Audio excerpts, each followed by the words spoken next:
किस दौर च हुसन विकाऊ होया साए ताजर दाते आ गए कई आंदे दिरहम दिनार ते चांदी कई अटियां चाह के आ गए और ढेया उन नाजिश जिन्नू रब लिखे आई बाकी दिल तरसा के आ गए ओए मुल सस्ता वेख के यूसुफ दा कई नीर वहा के आ गए किना नू बहुत मेहरबानी आला ज़रफी जनाब दी सलामत रहो भाई साडा फखर हो तुसा तुहाडे मौजूदगी शेर पढ़न वास्ते चास आंदी है हासा भी हसींदा नहीं जे रोमा ता लदींदा हाँ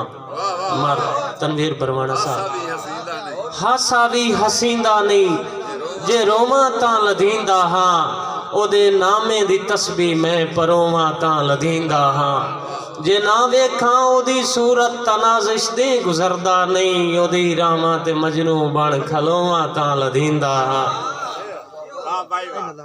और मैन रुआ के रकीबा नु हासा न दे हथी खुददार दे यार कासा न दे और जान तेरी ये नाजिश जिवें लै लवे मैनू कोना जो है ता दिलासा न दे आखिरी शेर जनाब करेंदे होया नहीं मैं भाई वसीम बड़ा हो गया मैं बड़ी दाद मिल गई इंशाल्लाह मैं यकीनन गल तुसा मैंने सुन लिया मेरे वास्ते बड़ी दाद हो गई कि ऐ माली मालिक ते रख तू तकवे जेड़ा चाहे वो कर भी सकदा है ऐ माली मालिक ते रख तू तकवे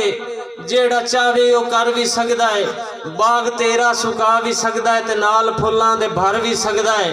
पर इतना नाजिश ध्यान रखी कि हर लड़ी ते दीवाने हुसन विखा के बोल बोल फूल ना त्रोड़ी हो सड़ भी सकदा है ते मर भी सकदा है।